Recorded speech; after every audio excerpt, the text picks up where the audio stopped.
Calcutta university থেকে English honours করবো ভাবছো, কেন করব বা সেই নিয়ে কিছু ডাউট আছে? চলো আমি কয়েকটা বিষয় পরিষ্কার করে দিই, তাহলে বুঝতে সুবিধা হবে। ক্যালকাটা ইউনিভার্সিটি থেকে ইংলিশ অনার্স যদি নাও, প্রথম কথা চাকরি বাকরির জন্য একটা সুবর্ণ সুযোগ তৈরি হয়, দ্যাটস দ্য ফার্স্ট থিং। তবে ইংলিশ অনার্স করলেই যে একদম চাকরি পেয়ে যাব এমনি নয় বিষয়টা। তবে বস্তুতই বলে রাখা উচিত যে ভারতবর্ষে কোনো কোর্সেই চাকরি গ্যারেন্টেড নয়, ইট ডিপেন্ডস অন ইউ, তোমার উপর নির্ভর করছে। তবে ইংলিশ অনার্স যদি করো সেক্ষেত্রে রাস্তাগুলো খোলা থাকে মোটামুটি, দ্যাটস দ্য ফার্স্ট থিং।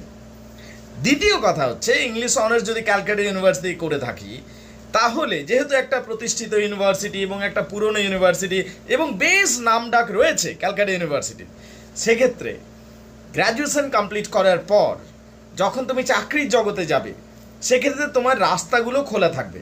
সে তুমি লয়ে যাও, ফ্যাশন ডিজাইনিংয়ে যাও, বা WBCS অফিসার হতে চাও, বা IPS ইত্যাদিতে যাই করতে চাও, ক্লার্কিয়াল পজিশনেও যেতে চাও, বা তুমি অন্য কিছু হতে চাও, অফকোর্স প্রফেসরশিপ, লেকচারারশিপ সেগুলো তো রয়েছে, তাহলে রাস্তাগুলো খোলা থাকে। আরেকটা বিষয় বলবো, ক্যালকাটা ইউনিভার্সিটি যখন তুমি ইংলিশ অনার্স করবে, এতদিন যেহেতু 3টে বছর মিনিমাম ইংলিশ নিয়ে পড়াশোনাটা হবে, তাহলে কি হবে, ততদিনে ইংরাজিতে বেশ শক্তপোক্ত হয়ে যাবে। ইংরেজিতে শক্তপোক্ত হওয়ার সাথে সাথে তোমার যে ইংরাজির উপর ডমিনেশন সেটা অন্যদের থেকে অনেকটা বেড়ে যাবে। তাই ইংরাজির উপর যেহেতু তুমি শক্তিশালী হয়ে যাবে, তাই তুমি বলতে পারো চাকরির দিক থেকেও অনেকটা এগিয়ে থাকতে পারবে।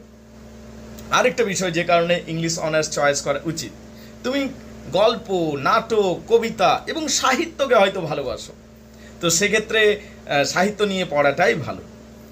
সর্বোপরি ইংরাজি ভাষাটাকে তুমি ভালোবাসো, তাই ইংরাজি ভাষা, যে ভাষাটাকে তুমি ভালোবাসো, সেই ভাষা নিয়ে যদি কেরিয়ার করতে চাও, it's a really golden opportunity. ভবিষ্যতে বিদেশ যাওয়ার কথা যদি ভাবছো, সেক্ষেত্রেও একটা পরীক্ষা দিতে হয়, তাই না? সেই পরীক্ষাটাও সহজে ক্র্যাক করতে পারবে, তাহলে ইংলিশ অনার্সে তোমাকে বিভিন্ন দিক থেকে এগিয়ে রাখে। এবার দেখো, প্রত্যেকটা অনার্সেরই একটা সামাজিক সম্মান থাকে, তবে ইংলিশ এখনও স্টিল টুডে এখনও কিন্তু ইংলিশ অনার্সের একটা রয়্যালিটি ব্যাপার স্যাপার, মানে অভিজাত ব্যাপার স্যাপার রয়েছে। তাই তাই বলবো যে সেই দৃষ্টিকোণ থেকেও ইংলিশ অনার্সটা করা যেতেই পারে। লাস্ট কথা বাট নট দ্য লিস্ট, শেষের কথা কিন্তু মোটেও কিন্তু কম নয়, ইংলিশ অনার্স যদি করতে চাও তাহলে অবশ্যই যেন বাক্যের গঠনগুলো ঠিকঠাক থাকে।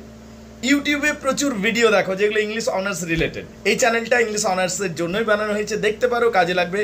টিউশন নেবে, অনলাইনেও নিতে পারো, আমাদের সাথেও জুড়তে পারো।